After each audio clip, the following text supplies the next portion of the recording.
By the summer of 1943, German armored forces faced a fundamental problem. Their tanks, once the fastest and most mechanically sophisticated in the world, were being overtaken, not only in numbers but in reliability and mobility. The introduction of the American M4 Sherman had shifted the dynamics of armored warfare.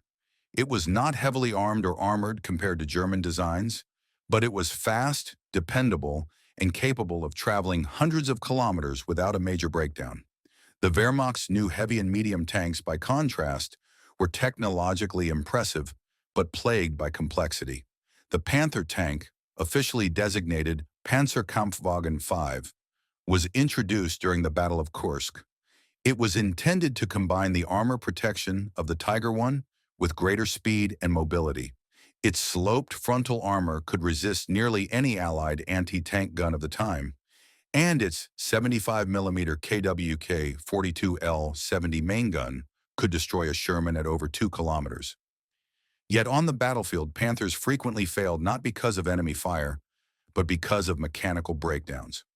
At Kursk, of the 200 Panthers committed, fewer than half reached the front line. The rest broke down with transmission failures, fuel line ruptures, or engine fires. The problem was not the design's concept. It was the execution.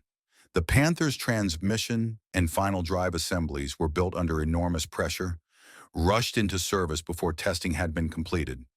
The heart of the issue lay in the Panther's drivetrain, particularly its final drive gear system. Engineers had used a complex two-stage gear reduction unit to handle the immense torque of its 700 horsepower Maybach HL230 engine. On paper, it worked. In practice, the gears shattered under stress, especially during sharp turns or when climbing slopes. The tank's impressive theoretical top speed of 55 kilometers per hour was irrelevant. Most Panthers could not reach it without risking mechanical failure. In 1943, Germany's armored engineering community began searching for solutions. Among them was a small team of engineers at the Zahnradfabrik Friedrichshafen, ZF, a company specializing in transmission systems for military vehicles. Their task was simple but daunting: make the Panther move faster without making it less reliable. The ZF engineers studied the Panther's mechanical failures from the Eastern Front. Reports showed consistent patterns: excessive wear on the final drive gears, overheating during long marches, and sheared teeth on the planetary gear sets. The Panther's mass, and nearly 45 tons, was simply too much for its drivetrain. In late 1943, an engineer within the ZF team proposed what his colleagues initially dismissed as ridiculous. Instead of redesigning the entire transmission, he suggested a reconfiguration of the existing gear ratios, effectively changing the way torque was distributed through the gearbox. By reducing the torque load on the weakest gear set and slightly lowering the final drive reduction, the Panther could potentially accelerate more efficiently and sustain higher operational speeds without catastrophic stress. On paper, this idea violated conventional mechanical principles. Lowering torque in the reduction stage risked overloading the clutch assembly. But through calculations and limited bench tests, the engineer demonstrated that the Panther's Maybach engine had sufficient low-end power to compensate. It was not a major redesign. It was a subtle rebalancing of forces through existing components.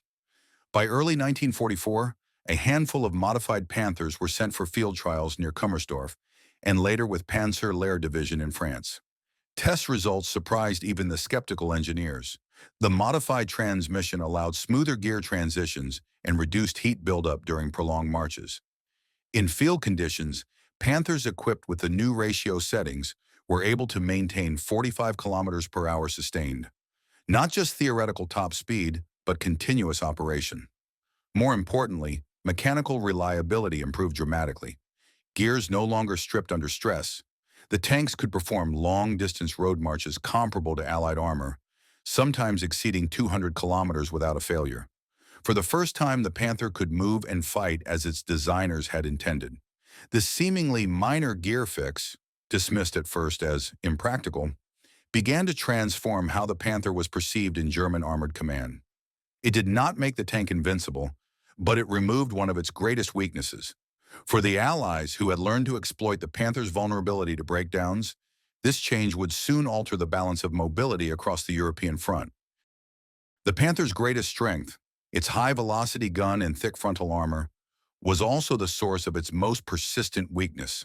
To mount the long 75mm KWK-42 gun, engineers had designed a large, heavily armored turret and a reinforced forward hull.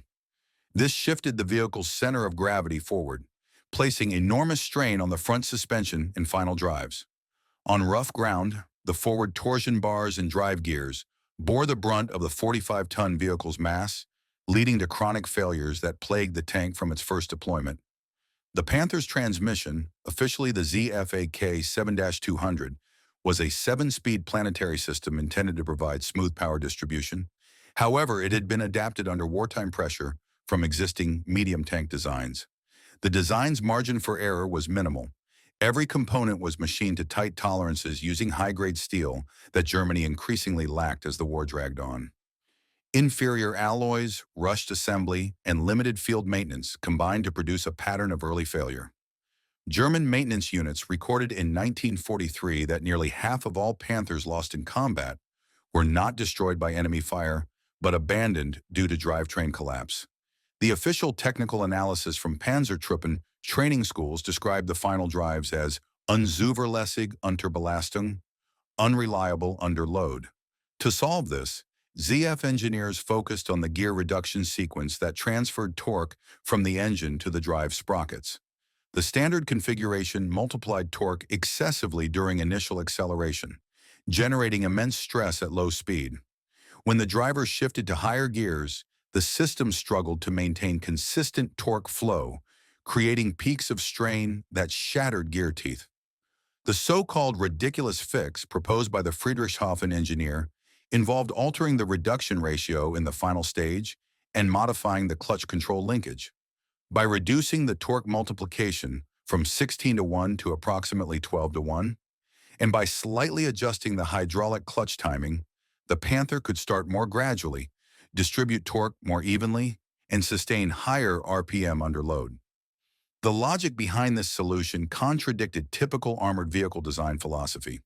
Most engineers prioritize torque for mobility over rough terrain, but the Panther's 700 horsepower Maybach HL230 engine had an unusually flat torque curve for a gasoline engine of its size. That meant it could afford to sacrifice some low-end torque in exchange for smoother acceleration and longer operational range. Initial factory tests in late 1943 demonstrated promising results. Modified gearboxes showed a 25% reduction in wear during endurance runs. The ZF engineers monitored gear temperature, oil viscosity, and vibration. Even with prolonged operation, the modified transmission maintained stability. What began as an informal experiment soon caught the attention of the Heereswaffenamt, the German Army Ordnance Office. In January 1944, several prototypes equipped with the new configuration were sent to the proving grounds at Kummersdorf. Engineers ran standardized performance trials: speed, acceleration, slope climbing, and endurance. The data was clear. The altered gear ratio reduced drivetrain stress and extended gearbox life by at least 40 hours of operation before service was required. These were not revolutionary figures on paper, but in wartime conditions, they meant survival. A Panther that could travel 150 kilometers without breaking down was worth more to German armored divisions than one that could reach 55 kilometers per hour for only 10 minutes. When the trials concluded, the modification was formally cataloged as an optional upgrade for late-model Panther AOSF G production. However, wartime bureaucracy and material shortages meant that only a limited number of tanks received the full modification before production ceased. Still, the operational impact was measurable. Reports from Panzer Lehr and 2 Panzer Division in France during early 1944 noted that Panthers with the modified gear systems displayed fewer drivetrain failures during marches to the front. One officer wrote that his battalion had moved 180 kilometers without losing a single vehicle to mechanical breakdown, a record for the unit since the introduction of the Panther. The German High Command took notice. A minor mechanical adjustment, devised by a small team of engineers, had quietly solved one of the most persistent problems in the Panzerwaffe. The modification introduced by the ZF team forced the German army to reevaluate its assumptions about the Panther's performance envelope. Until early 1944, operational doctrine emphasized the Panther's firepower and frontal protection as its defining advantages. Mobility was secondary, and maintenance was a constant struggle. But the war in the West required something different. Fast-moving engagements against Allied armored columns demanded endurance, not just short bursts of power. German commanders had learned the hard way that a tank incapable of sustained movement was strategically useless. During the retreat from the Dnieper line in late 1943, entire Panther battalions had been left behind because their transmissions failed during long marches. Crews frequently destroyed their own tanks to prevent capture, not from enemy fire, but from mechanical paralysis. The rebalanced gear ratio addressed that vulnerability in a way that even high command hadn't anticipated. Once implemented, it allowed the Panther to perform as originally envisioned, an agile, fast medium tank with the armor of a heavy. This restored the tactical flexibility that the Wehrmacht had lost on the Eastern Front. The core of the solution lay in synchronizing the Maybach HL2 3.0's torque curve with the gearbox's reduction stages. In practice, this meant that the engine's optimal power range, around 2,400 revolutions per minute, was now fully usable across more gears. Where previously the driver had to fight against mechanical resistance and abrupt changes in torque, the new configuration allowed smoother acceleration and better control at high speed. This refinement coincided with incremental improvements across other Panther systems. A redesigned air filter reduced overheating, a new carburetor calibration improved fuel efficiency, and minor suspension adjustments distributed weight more evenly across the torsion bars. Together, these changes transformed the Panther from an unreliable prototype into a formidable mobile weapon system. In spring 1944, these modifications began to appear in small numbers on the Western Front. The Panzer Lehr Division, preparing for combat in France, received a mix of early and late production Panther AOSF G tanks. Allied intelligence would later note that these newer Panthers demonstrated far greater reliability and speed than those encountered in Russia. During pre-invasion training, German drivers discovered that the modified Panthers could outpace older models by nearly 10 kilometers per hour on open roads. Fuel consumption improved slightly, and engine overheating decreased. These advantages, while modest individually, had profound tactical implications. The Panther's ability to reposition quickly now rivaled that of the American M4 Sherman. Its suspension, based on interleaved road wheels and torsion bar damping, already gave it excellent cross-country stability. With improved transmission response, it could climb slopes and traverse rough ground more efficiently than most Allied tanks. Reports from field units recorded these differences in striking terms. In one after-action analysis conducted by Panzer Regiment 130 in May 1944, officers reported that their Panthers were able to perform repeated countermaneuvers during mock engagements without losing vehicles to breakdowns. This reliability gave German crews renewed confidence. From the Allied perspective, however, the Panther's reputation remained tied to its early failures. Intelligence summaries continued to describe it as mechanically fragile and unsuitable for extended operations. This perception was about to change. When the Allies landed in Normandy in June 1944, the Panther would prove to be the most formidable tank on the battlefield. Its firepower was unmatched, but what shocked many Allied crews was its new mobility. The tanks that had once stalled and burned on the Eastern Front now moved with lethal precision across the hedgerows of France. Few realized that this improvement was the result of a seemingly insignificant engineering adjustment, a recalibration of gears that had begun as a desperate experiment months earlier. What started as a ridiculous idea had evolved into a hidden advantage that would redefine the Panther's battlefield role. When the Allies landed in Normandy on June 6, 1944, they encountered the full range of German armored vehicles, obsolete Panzer IIIs, reliable Panzer I VS, and the increasingly feared Panthers.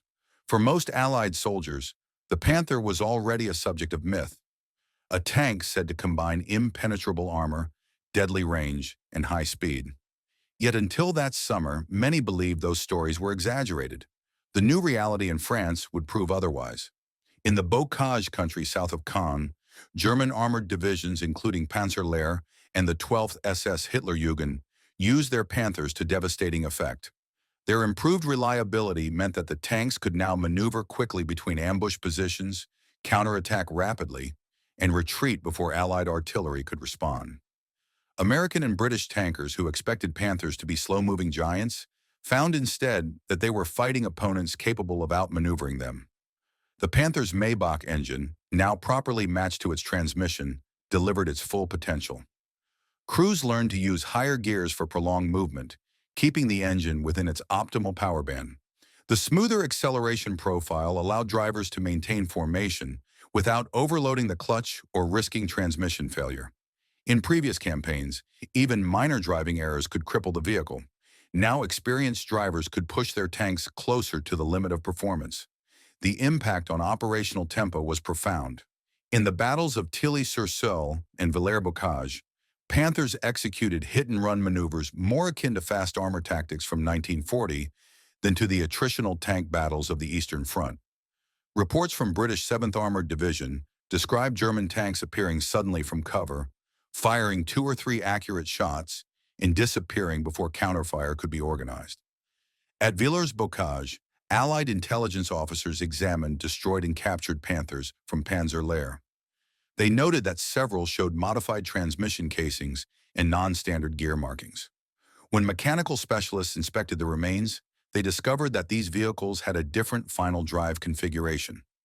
The very ratio adjustment that had been introduced by the ZF engineers months earlier. To the Allied technicians, the change appeared minor. To German mechanics, it was revolutionary. The new gears allowed the heavy 45-ton tank to perform rapid acceleration from stationary without the catastrophic stress that had previously cracked the final drives. It also improved reverse speed, a seemingly small but tactically vital feature in close combat. Panthers could now back out of ambush positions quickly, something early models struggled to do. During July and August 1944, these Panthers repeatedly disrupted Allied advances. At Hill 112, at Mortagne, and in the defensive Falaise, their improved mobility allowed German commanders to reposition their limited forces faster than the Allies expected. In several counterattacks, Panthers covered ground so quickly that American reconnaissance units misreported them as lighter Panzer IVs. Despite the success, production limitations meant that not every Panther received the new gearing. Many factories were damaged by Allied bombing, and skilled machinists were increasingly scarce. Nevertheless, field workshops began implementing partial retrofits wherever possible. Mechanics filed down existing gears to approximate the new ratios, producing a rough but functional version of the improved transmission.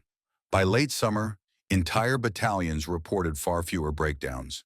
Maintenance logs from Panzer Lehr Division in August 1944 recorded only 15 mechanical failures out of 80 operational tanks during a full week of movement, a dramatic improvement over the 30 to 40% loss rate typical of the Eastern Front the previous year. For Allied crews, this reliability shift was not immediately obvious. They continued to destroy Panthers through air power, artillery, and flanking fire. Yet among those who faced them head-on, the difference was unmistakable. Panthers no longer bogged down or stalled after short engagements. They appeared in places they should not have been able to reach. The transformation of the Panther from an unreliable engineering experiment into a fully functional war machine was almost complete. It owed little to new weapons or armor, and everything to a recalculated set of gears, born from a moment of mechanical ingenuity in the workshops of Friedrichshafen. By late 1944, German tank maintenance units had become adept at modifying the Panther's transmission in the field. Official documentation from the Heereswaffenamt described the ratio adjustment as a field-authorized modification, rather than a factory standard. This was significant. It meant that what began as an unofficial engineering experiment had become part of the Army's accepted maintenance doctrine. At depots in France, Belgium, and later the Ardennes, tank crews routinely requested the geänderte Übersetzung, the altered gear ratio. Mechanics, often working in improvised conditions under threat of air attack, adjusted the reduction gears using improvised machining tools. They filed gear teeth, realigned input shafts, and reset clutch plates by hand.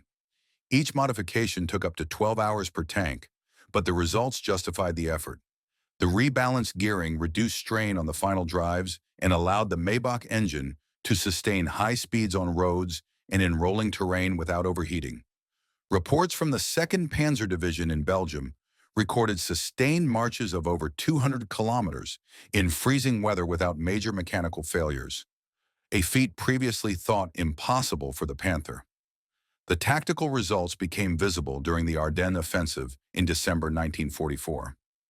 In the dense forests and narrow roads of the Ardennes, mobility determined survival. Panthers had to move quickly between villages, often covering dozens of kilometers overnight. Earlier in the war, such movement would have led to multiple breakdowns. Now many Panther units reached their assembly areas fully operational, ready to engage American forces without the crippling maintenance delays of 1943. The improved transmission also enhanced acceleration during short engagements. In combat, the ability to reposition by a few meters could mean the difference between a penetrating hit and a ricochet. Panthers with modified gears could reverse from cover, rotate, and move forward again in seconds. American tankers noted that the German tanks seemed to dance in and out of position compared to earlier encounters. Technical reports later recovered from German archives confirmed the reason. The ZF adjustment improved the synchronization between gear stages, allowing power transfer with less torque shock. Essentially, it made the Panther's heavy mechanical components act with the smoothness of a lighter vehicle. The tank still weighed over 45 tons, but it now behaved as if it were 10 tons lighter in acceleration and handling. For German commanders, this change had operational consequences. The Panther could finally execute the kind of fluid armored tactics envisioned by Heinz Guderian years earlier. Small groups of tanks could move, strike, and relocate without mechanical attrition. In the Ardennes, this agility allowed German spearheads to surprise Allied formations and temporarily outflank American armored divisions. Allied intelligence began to take note. Reports from captured crewmen and post-battle inspections revealed that many of the Panthers used in the offensive carried modified transmissions or replacement parts manufactured by field depots. American engineers examining destroyed tanks were puzzled by the variety of internal configurations. Some showed precision machine components from factories, others rough, hand-finished alterations clearly made in the field. Yet all shared the same basic characteristic: higher sustained speed and improved mechanical endurance. For the Allies, this development was troubling. They had long relied on the assumption that German heavy armor would eventually immobilize itself. The new Panthers invalidated that assumption. When General Omar Bradley's staff reviewed reports from the Ardennes, they noted that Panther reliability had improved markedly and that German armored movements were no longer limited by mechanical breakdowns. However, the improvement came too late to change the strategic course of the war. By the time these modified tanks appeared in significant numbers, the German fuel supply was collapsing, and Allied air superiority made large-scale armored maneuvers increasingly suicidal.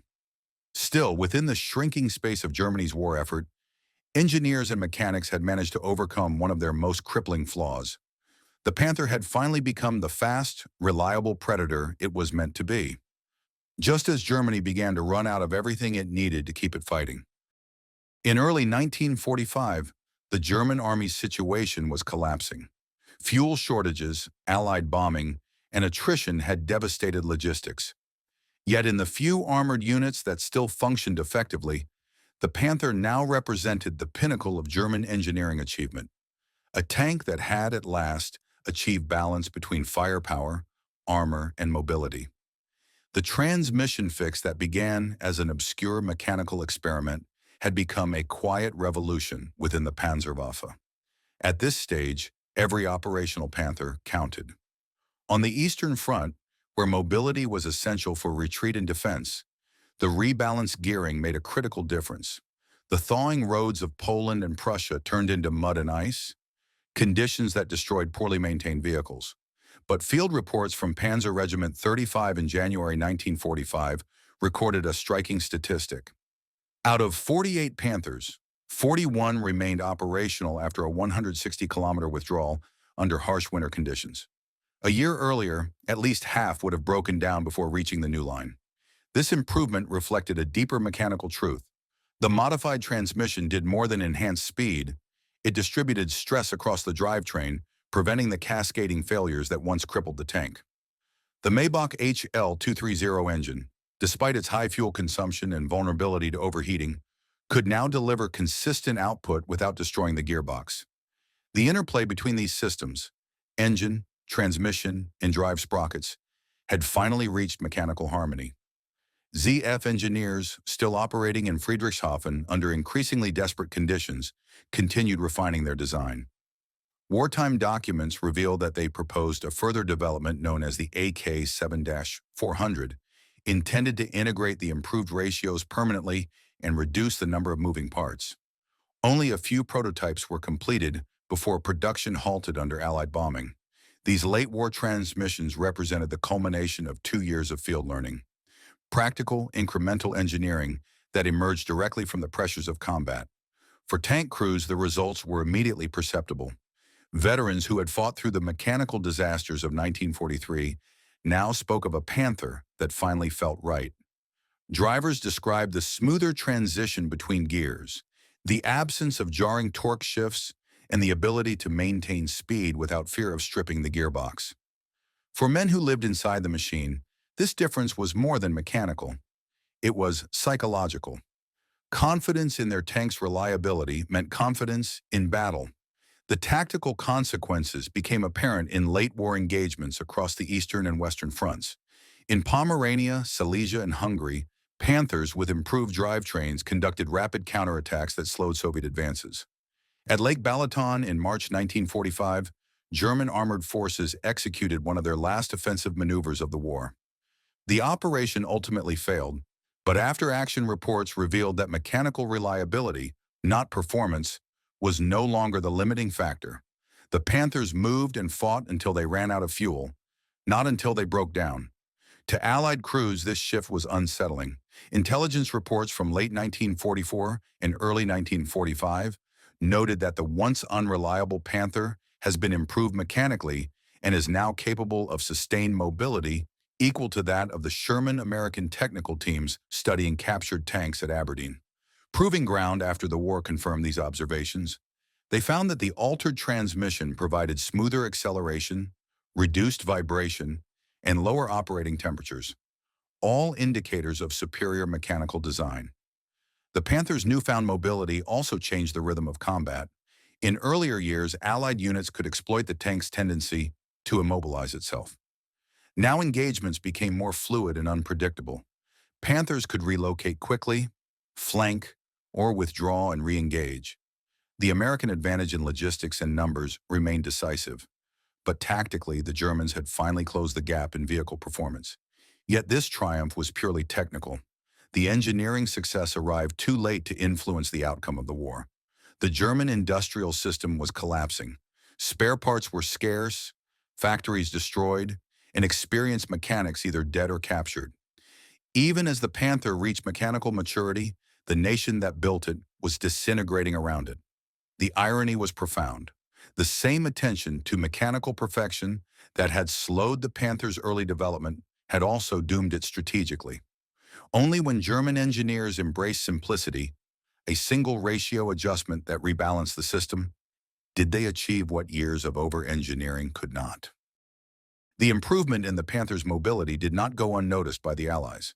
By early 1945, British and American intelligence officers were increasingly aware that German armored divisions were fielding vehicles with far fewer mechanical issues than before. Reports from frontline tank units mentioned that the Panthers they faced seemed to appear, strike, and withdraw faster than ever. This contradicted earlier Allied doctrine, which relied heavily on the assumption that German tanks would eventually immobilize themselves due to mechanical stress. At the same time, Allied engineers and analysts began examining captured Panthers in greater detail. The British Department of Tank Design at Chertsey and the U.S. Armored Board at Aberdeen Proving Ground both conducted mechanical studies. Their conclusions were remarkably consistent. The Panther's transmission system, though complex, was fundamentally sound when built to proper tolerances and operated correctly. The Achilles heel had never been design. It had been overloading and poor material quality. What the Allied engineers discovered in early 1945 were not the fragile transmissions of 1943, but improved units showing clear signs of reconfiguration. Gear ratios had been modified, clutch timing altered, and the final drives reinforced. The British referred to these as field standard modifications, while U.S. reports described them as late pattern ZF gearbox adjustments. In essence, they had stumbled upon the so-called ridiculous fix. The data stunned Allied analysts. The improved configuration allowed the Panther to reach a sustainable road speed of 46 kilometers per hour and a cross-country cruising speed of 30 kilometers per hour, nearly identical to the M4A3 Sherman.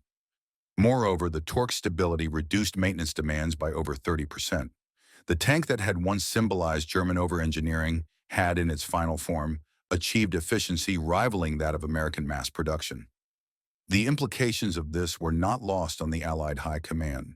For years, their strategy had relied on numerical superiority and operational endurance.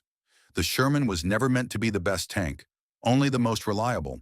It could fight all day, every day, while Panthers and Tigers broke down after short operations. Now that advantage was narrowing. Fortunately for the Allies, this mechanical renaissance came too late to alter the balance of power. By the time the modified Panthers appeared in significant numbers, Germany's industrial and logistical system was in collapse. The improved tanks could perform, but they could not be replaced, fueled, or maintained at scale. Nevertheless, the discovery left a lasting impression on post-war engineers. At Aberdeen, the American Ordnance Department conducted full teardown analyses of captured late-model Panthers. They paid particular attention to the ZFAK 7-200 gearbox and the Maybach HL 230 engine pairing. Engineers noted how the rebalanced gear ratios created a smoother power curve and reduced wear. This insight directly influenced early post-war design philosophy in both the U.S. and Britain. The T-26 Pershing, and later the M46 and M47 Patton tanks, featured transmissions with progressively optimized torque management, concepts rooted in lessons learned from studying the Panther's evolution. British analysts, too, took note. Their own post-war tank designs, such as the Centurion, reflected a growing appreciation for the balance between firepower, protection, and mechanical endurance. Precisely the balance the Panther had achieved too late. In several internal memos, British engineers even described the Panther as the finest overall tank design of the war, mechanically flawed in conception, but exemplary in potential.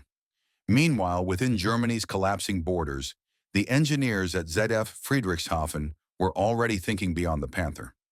They envisioned a universal gearbox for future armored vehicles, one that would integrate lessons learned from years of battlefield data. These theoretical designs never reached production, but their technical drawings survived, and after the war, they were examined by Allied occupation forces.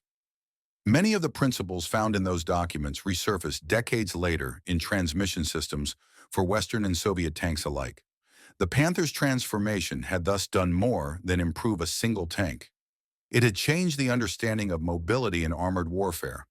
The ridiculous gear fix, once dismissed as a minor curiosity, had revealed a deeper truth, that reliability and agility could coexist with power, if only engineers dared to challenge convention. For the Allies, the lesson was invaluable. For Germany, it was a final demonstration of what could have been achieved had innovation not arrived in the twilight of defeat. By February 1945, the German war machine was disintegrating. Allied bombers had shattered transport networks, factories were running on emergency power, and fuel reserves were nearly gone. Yet amid the ruins, small groups of engineers and technicians continued working to refine their machines. Nowhere was this more evident than in the facilities of Zahnradfabrik Friedrichshafen, ZF, the company that had birthed the Panther's transmission system and, through persistence, perfected its most improbable innovation. Production had become an act of survival. Air raids routinely disrupted assembly, forcing engineers to move between underground workshops and dispersed factories in southern Germany and Austria. Components were machined in basements, inspected by candlelight, and assembled with whatever materials remained. Under these conditions, one might expect quality to deteriorate completely. Paradoxically, the opposite occurred. The engineers, working in smaller teams, applied precision and care that mass production had often compromised. Reports from 1945 show that the later Panther transmissions, produced at Friedrichshafen and Augsburg, displayed superior machining quality and tighter tolerances than many earlier units. The improved gear ratio, by now integrated into all surviving production, had become a fixed standard. Engineers had even implemented minor refinements, redesigned clutch linings for better grip, thicker bearing surfaces, and a more robust oil circulation system to manage heat buildup. These modifications reflected the culmination of 3 years of battlefield learning compressed into a few months of desperate innovation. The Panther's mechanical heart had evolved from a liability into a masterpiece of wartime adaptation. Every adjustment, every recalculated angle of a gear tooth, represented an answer to a failure experienced under fire. On the front lines, the effect of this relentless refinement was subtle but real. In the final battles across the Rhineland, in Pomerania, and later in the defense of Berlin, surviving Panther units demonstrated a level of mechanical stability unheard of in 1943 or 1944. German maintenance logs show that when Panthers stopped fighting, it was due to lack of fuel or ammunition, not because their gearboxes failed. One example came from the Müncheberg Panzer Division, deployed in defense of Berlin in April 1945. Out of 36 operational Panthers, 30 remained mobile until the division's destruction. Even in the chaos of urban warfare, where tanks crawled through rubble and operated at low speed for hours, the transmissions endured.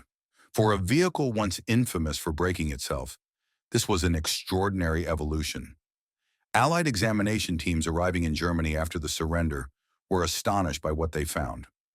In many captured Panthers, the interiors were scorched or destroyed by fire, yet the gear systems remained intact. American engineers at Ordnance Technical Intelligence noted that even after complete power loss and battle damage, the transmissions could still be shifted manually, a testament to the mechanical precision of their final iterations. The irony was inescapable. The very engineering brilliance that had redeemed the Panther arrived only as Germany ceased to exist as a military power. In 1943, an improved gearbox might have preserved armored divisions and prolonged the war. In 1945, it could do nothing but demonstrate what German industry had been capable of achieving under less catastrophic conditions. Even so, these late-war engineering records did not vanish. Allied forces quickly recognized their value. Technical intelligence officers collected design drawings, prototypes, and even partially assembled gearboxes from abandoned factories. Everything was shipped to testing centers in Britain, the United States, and the Soviet Union. At Wright Field in the United States, captured Panther components underwent rigorous evaluation. Engineers concluded that the ZF gear system, once adjusted to match the engine's torque, represented one of the most advanced mechanical assemblies of the war. Its power efficiency, estimated at over 92%, surpassed most contemporary Allied designs.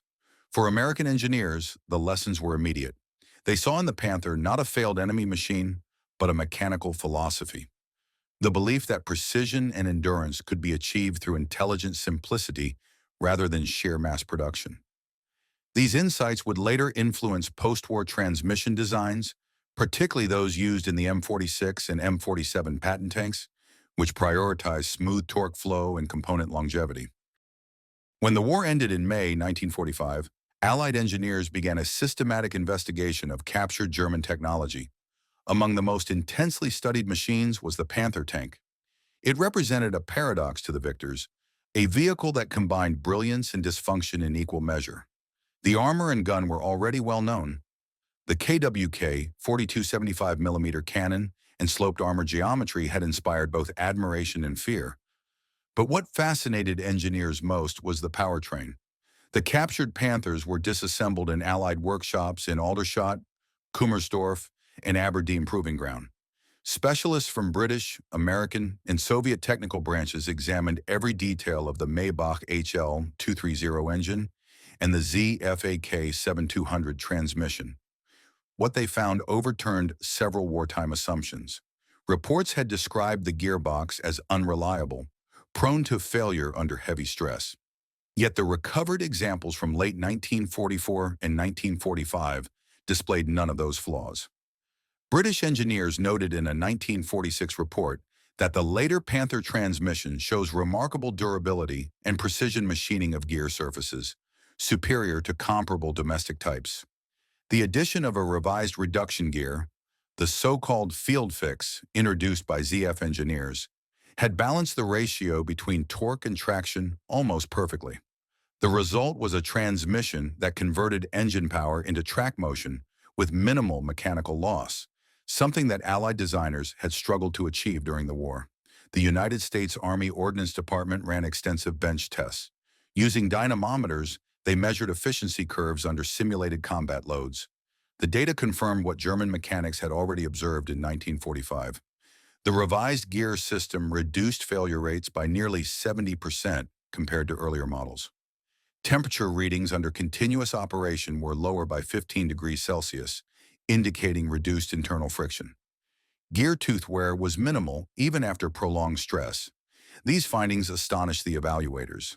One American engineer remarked that the German solution is over-designed for their industrial capacity, but technically elegant.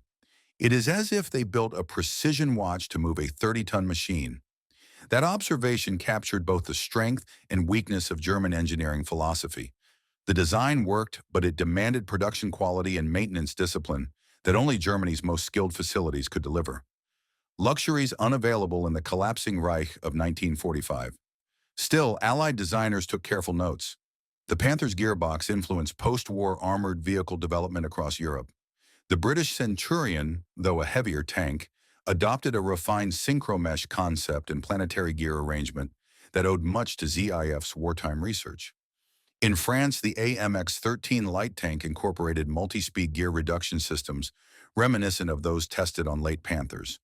Even in the United States, where the M4 Sherman had been replaced by the M26 and later the M46 Patton, engineers drew on German data when developing the cross-drive transmission, a compact, integrated steering and gear assembly that emphasized mechanical efficiency. While the American design used a hydraulic torque converter rather than mechanical reduction gears, the analytical groundwork came from the post-war study of captured Panther and Tiger, two components. In the Soviet Union, the Panther gearbox was dissected at the Kubinka Proving Ground. Soviet engineers were particularly interested in its planetary final drives, which offered smoother torque distribution than the Christie-type systems used in their own T-34s. Though the Soviets favored rugged simplicity over precision, they quietly incorporated several insights into the design of the T-54 series. The Panther's gear system thus achieved what wartime production never allowed: global influence. It shaped the evolution of armored mobility in nearly every major army of the early Cold War. Yet within Germany itself, the engineers who had created this remarkable system faced a different reality. Many were interrogated during Operation Paperclip and similar programs, then offered work in post-war automotive industries. ZF Friedrichshafen, which had been nearly destroyed by bombing, was rebuilt under Allied supervision. The company shifted from tank transmissions to civilian vehicles, producing gearboxes for cars and trucks.